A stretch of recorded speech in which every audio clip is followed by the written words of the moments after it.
nichukue nafasi hii kuwapa pole wasanii wote ambao kiukweli hakuna binadamu ambaye anaweza kukizoea kifo. Hakuna na hajawahi kukutokea binadamu ambaye amezoea kifo. Kwa hiyo niwape pole familia, watoto. Huu ndio muda watoto kuungana, kupendana na kuwa kitu kimoja, na ndio mtamuenzi mzee wenu, mzee Hashim Kambi. Nichukue nafasi hii kumshukuru waziri wetu. Jana nami alinipigia simu akanikabidhi milioni 5 kwa ajili ya watoto na familia, maisha yaendelee vile vile. Nami kama mwenyekiti wa Mama Ongea na Mwanao nikaongeza pale kwenye 5, nikasema tupate 2. Kwa hiyo baada ya hapa tukitoka pale katika ile milioni 5 na ile 2 na ndugu yangu Chiki Mchoma, tutakabidhi kwenye familia kuhakikisha familia hii tumewashika mkono, maana baada ya hapa kila mtu ataenda nyumbani kwake, itabaki familia. Sasa ikibaki familia, kuna mambo ya hapa na pale tunaweza kutatua. Wengine tena tukitoka hapa simu tena hazipatikani wala hazipokelewi, maana aliyekuwa anatukutanisha ndio huyu kalala. Kwa hiyo tumeona familia tuiguse mkono kwa namna hiyo.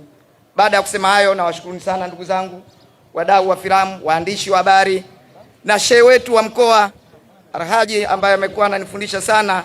Allahu Akbar kila sana, mimi nasema Allahu Akbar. Asalamu alaykum. Nawashukuru sana. Mheshimiwa, tunafahamiana katika njia mbili. Kwanza ni mzee wangu kwa sababu amecheza Young Africans miaka ile 70, akiwa kizazi cha pili baada cha babangu,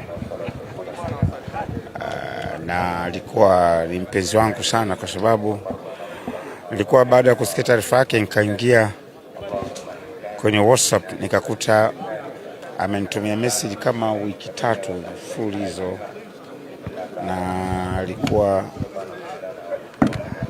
anataka kukutana mimi. Sasa bahati mbaya ilikuwa tunamaliza tunadhana Ramadhani au Eid hivi, kawa nimeshindwa hatukuweza kuonana. Sijui kulikuwa na kitu gani, lakini ilitokea kwamba hatukuweza kukutana, labda kutokana na changamoto za hapa na pale. Lakini namkumbuka zaidi, licha kwamba ni msanii, lakini sisi tunamkumbuka kama mchezaji wa Young Africans. Wengi wameandika alikuwa anacheza Yanga, lakini kiukweli alikuwa anacheza Yanga kama halfback 4. Nazungumza tu amecheza Yanga nafasi gani? Midfield, mshambuliaji, alikuwa ni beki namba 4.